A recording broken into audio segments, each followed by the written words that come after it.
What is going on, everybody, and welcome back into Bio Studios. Today we're going to be working on a Tumbler project. Now, it is currently Teacher Appreciation Week for my daughter's school. It's almost the end of the year, spring is going into summertime, and they're in the last few weeks before they hit the summer break.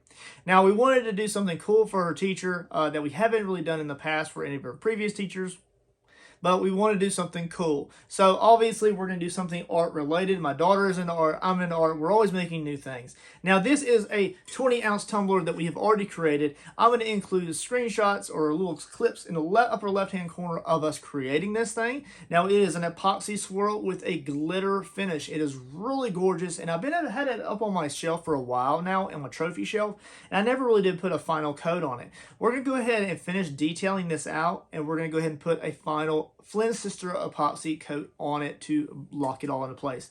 Now, what are we going to be adding to it? Now, she is currently getting married. We don't know what her last name is going to be, so we don't want to put like Mrs. Blank, best teacher in the world on there. We want something just more fun to her. We do know that she loves Disney. Who doesn't love Disney? We love Disney. We love going to Disney. We love watching Disney. Disney all the way. So what we're going to do is we're actually going to create a Stitch tumbler. Now it already has an ocean theme type of look to it, as you can see these clips right here. But what we're going to do is we're going to paint Pudge the fish. We're going to paint Lilo underwater with her goggles. And then we're also going to paint a very cool sitting down Stitch with a splatter effect. And then we're going to use that Flynn Sister epoxy to give it a crystal clear layer. I will probably keep these painting videos in 3 different sections. 1, Pudge the fish. 2, Lilo, and then 3, Stitch. So you'll be able to watch those individually in really small, fine-tuned clips. Otherwise, let's go ahead and turn around and let's go ahead and get this awesome thing painted out with some acrylics. Alright everyone, let's get into this acrylic painting video tutorial, whatever you want to call it. It is going to be time-lapse and it is going to be a blast of a process. Now this is the very first time that I've ever painted Stitch from Disney, and I'm really excited for this.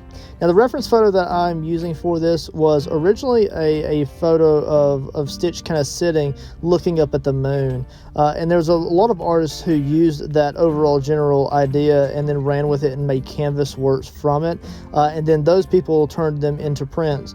Whether or not they have the permission to turn a Stitch itself into prints and resell them, I do not know.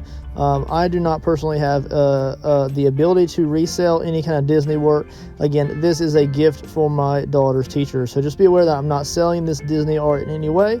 This is trademarked and owned by Disney itself.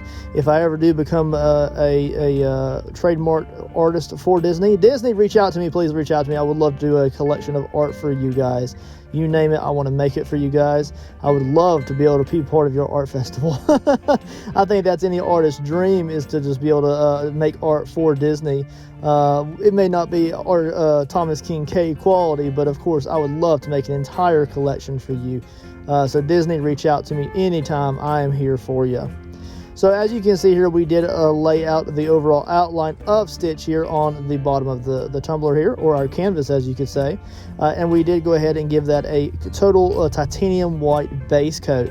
Now I did make sure to make those paint strokes generally in the direction of the body part that that has been kind of like zoned by the outline.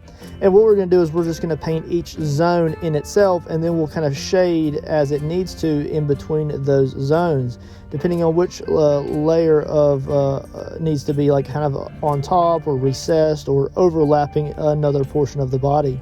So we're starting off with the actual head itself. You can see that I'm using quite a few different blues here. So I'm using a pale blue, as well as a ultramarine blue and a Winsor blue, all Winsor & Newton paints here.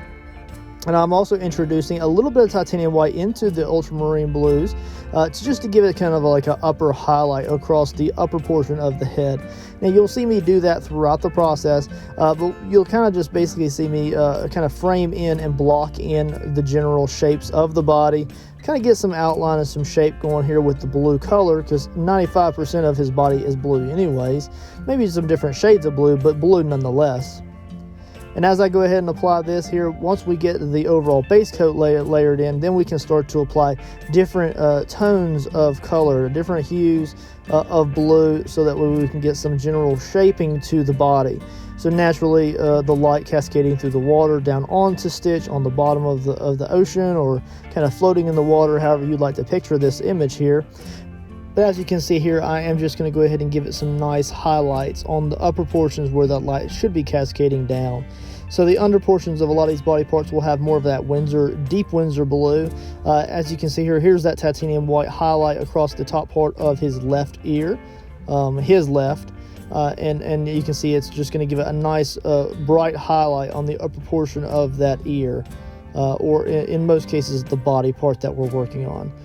I really do like painting on this scale at times just because it's a little bit easier to kind of really just isolate zones. So for instance, each layer of the body, whether it's recessed or forward, is really kind of has its own zone. So you can kind of zone each item in by like base coating it, and then as it dries, you can move on to other zones and then come back around to it.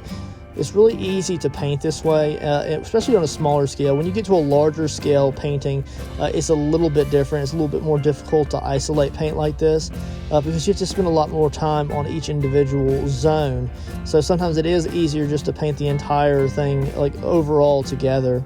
And then layer in all the different color paints that you need to with that particular color or that particular shade or that particular highlight, and then come back. You'll see I'll kind of jump around. I'll add a highlight to something where another zone I may just be putting down another base coat or putting in some shadow, and I can really just jump around and just have fun with the process with this painting subject this small.